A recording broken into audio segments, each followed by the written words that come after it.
Hi there! Today I'm going to be reviewing all of the Genshin Impact main quests before version 2.0. Hey, I'm editing now, and by the way, I'm not a weeb, so yeah, don't. Thanks. Explaining the entire Genshin Impact 1.0 main quest any percent speedrun starts now. The game starts with a prologue where twins Aether and Lumine, who travel the world, encounter the Sustainer. The Sustainer says some meaningless protagonist garbage. Your journey ends here. Who are you? The sustainer of heavenly principles.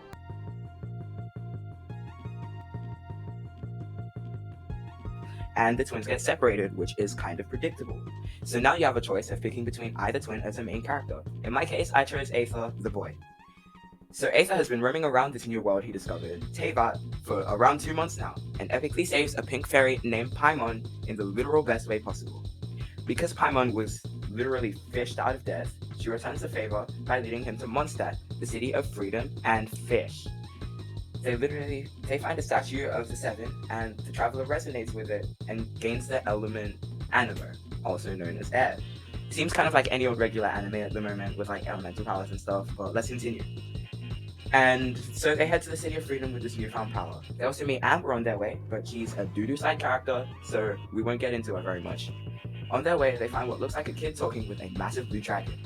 The dragon resonates with Aether's newly acquired anima powers and goes berserk, so the child knows that someone had to have interfered.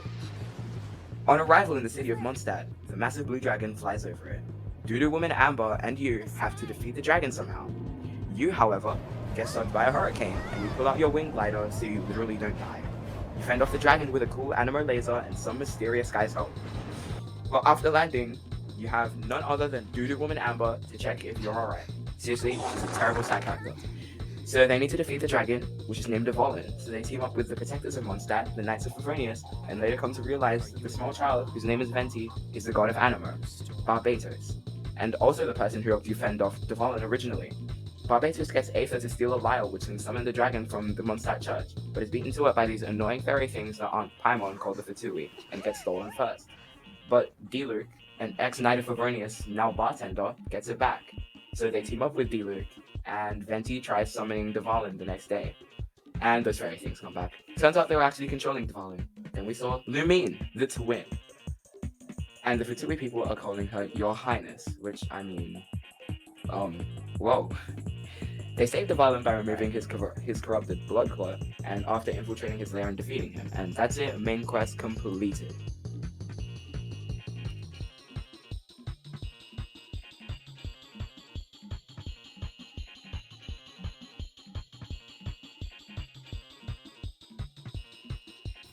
Guys, Genshin Impact is not just for weebs only. It's a pretty fun game to play nonetheless, and now with newer versions of the game there are more story and more gameplay, including a new place in the world called Inazuma. So like, here are some pros and cons of Genshin Impact for you to read yourself. Some pros of Genshin Impact is that it's free to play and you can literally play it without giving them a dime. They constantly crank out updates at like every second, I swear, and it's cross-platform on literally any device. You name it, they probably have it on your app store. Like, I don't even know. Data is saved on your account, not your device. So even if you like lose your device or something, your data is still saved on their servers. You have over 90 minutes of cutscenes alone as of version 2.5, which is present day. There are unlockable and playable characters, which you don't have to give them a dime for, and there's the occasional server downtime compensation. So like, you know, in-game items for when the Genshin Impact servers are down, which is really, really sick of them. Like, that's really cool. However, not a single thing in this world comes without a downside. Let's start with that. Alright. It's region locked. It's region locked on consoles. Basically what that means is, like, it'll just pick the server that's closest to you, and if you pick the server that's elsewhere, then guess what? Your data's gone. You need to restart. Get over it. Servers don't exchange save data, which, I mean, is really, really annoying, because otherwise no one would care about it being region locked. And some quests require a ridiculous amount of grinding to complete. Like 3 hours just for this one quest that I did. I'm not bad at the game, don't worry. And you need a decent computer. But I mean, you're probably not gonna play on computer. But like, I mean, any computer could probably at least run the game, so don't worry about that. And that's all the cons of Genshin Impact. In conclusion, I rate Genshin Impact a 4.5 out of 5. The 4.5 is because the game is spectacular with plenty of voice acting, plenty of action, co-op multiplayer, over 150 hours of gameplay, and the open world genre.